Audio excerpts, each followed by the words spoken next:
you how to completely clear your Steel Path star chart 100%, no problems. Some different frames you can use, some different builds, etc., etc. When it comes to Steel Path um, and clearing it, the Warframe I used the most was Wisp, just because she's the most universal, tanky slash survivable frame anyway, for non-endurance runs. So let's say you're running Exterminate, Capture, Spy, whatever. Her motes can tank most of the damage that you take. I would have adaptation on. If you don't have adaptation, you're probably gonna die pretty fast. But with at least 300% ability strength and adaptation, you should not be dying at all. Now, there's two builds I would go with for Wisp. There's a crowd control and a support. Crowd control, this is something I would use on mobile defense missions or interception. I would not use crowd control on defense just because defense is already slow in Steel Path. Having crowd control on defense, that's just going to make things even worse. So what I ended up doing, I ended up going all health on here. So I have plus health and plus strength for the Umbral mods. By the way, this is 7 Forma, as you saw. It doesn't have to be this exact setup. This is just my endgame setup. I would go with as much strength and health as you can, with some duration and some range. What this allows you to do, it allows you to use Hunter Adrenaline, which, if you're shield gating and you let enemies shoot you or attack you, you can actually energy gate with Wisp, and you can start spamming her third ability, which if you don't do enough damage, Reach Surge will definitely allow you to do the damage you need to be doing.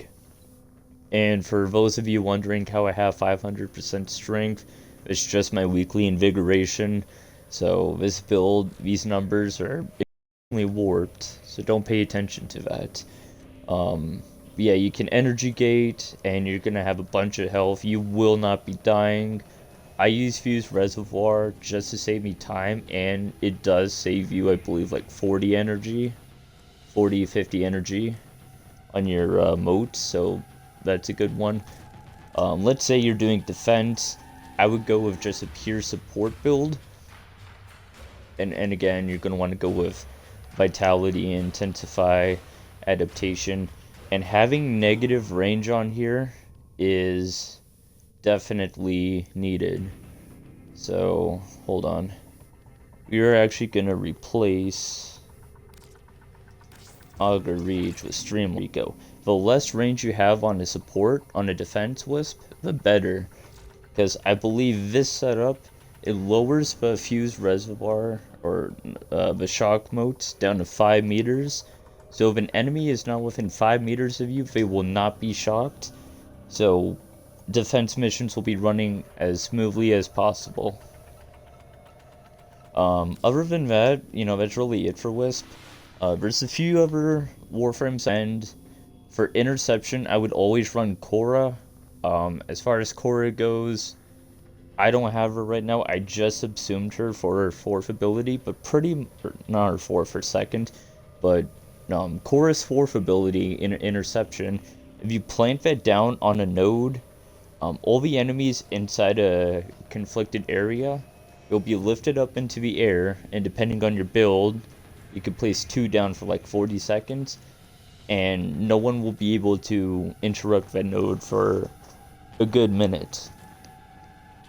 So you place that down on 2 different areas, place Spectres on the other 2. It's really easy solo Steel Path interception with Korra. A few other Warframes, if you're doing Steel Path Endurance, obviously I would go with Ash. And by the way, a lot of these builds that I have right now, I got from Nightmare Frame, so I'm not claiming these are unique builds. These are ones I've definitely took from Nightmare. But yeah, with Ash, you just want to build him for a melee. He can armor strip the acolytes instantly. I use silence on his 4th ability because it gives him more survivability, plus the 20 seconds of invisibility. He can go up to 8 hours in Steel Path survival and be completely fine. 2 other Warframes I would recommend. If you're doing defense, you want to be tanky and you want to nuke the room, Gar is a good choice. If you spam Splinter Storm with Mass Vitrify and just keep doing that over and over again, not only will you not die, but you'll be doing infinite scaling damage. Meaning you could just stand next to an acolyte, watch them get nuked over a few seconds, and just die. Gar is a really good choice. This is my setup that I run on her. You do want range. The more range you have, the more targets you can hit with her second. So if you have a 1 meter negative range build, you're not gonna really be doing much. You know, you want that.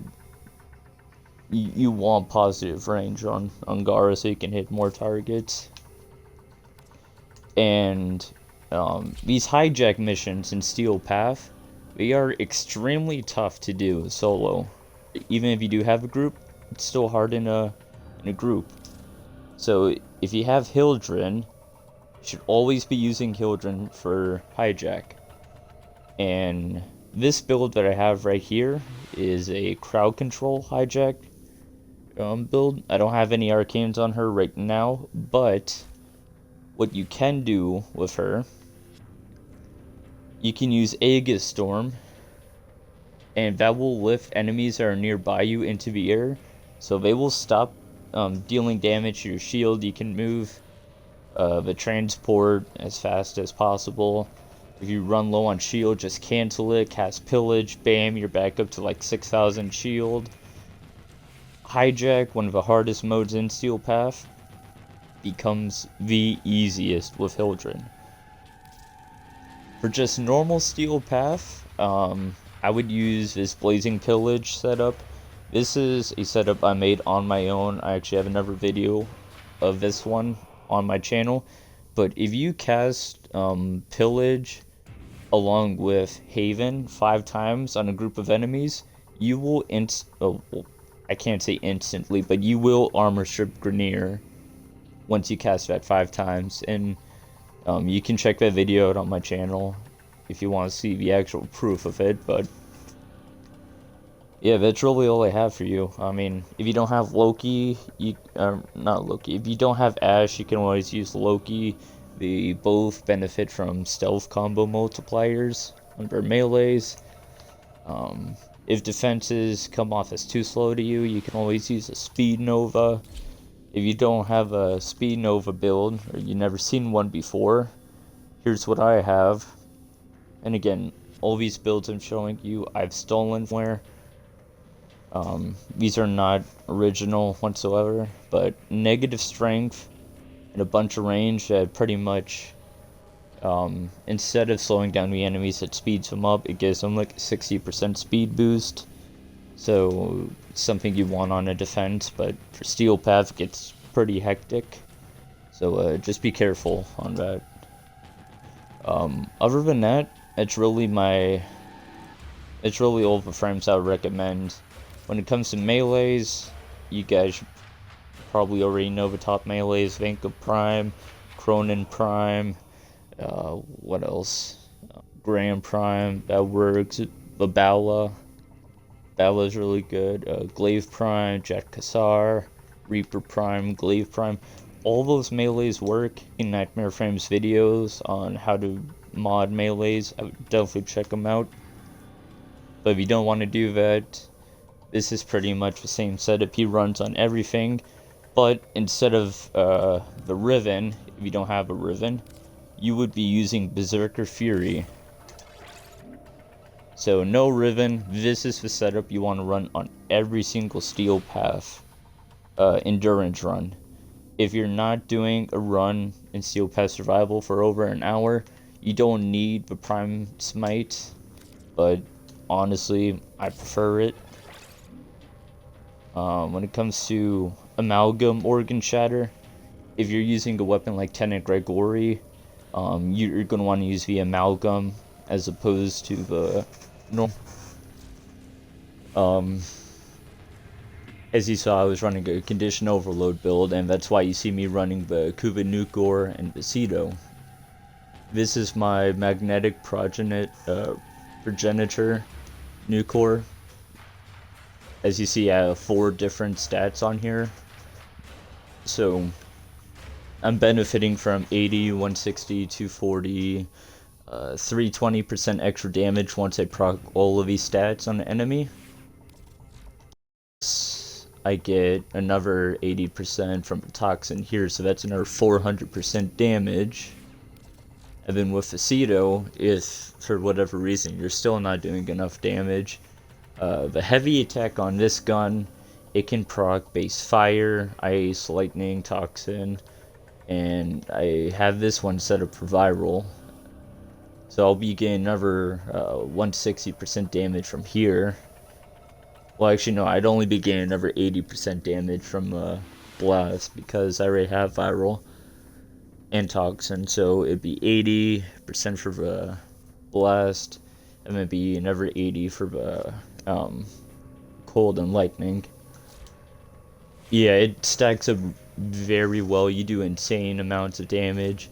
You actually do the same amount of damage to level, what, 120 enemies in Steel Path as you would with level 9999 Steel Path enemies. Other than that, that's really it. That's all I got for you. Hope you guys enjoyed the video. If you guys want to ask me any questions in the comment sections or you need help with anything, just let me know. I'll try to respond to everyone I can, and I will catch you guys later.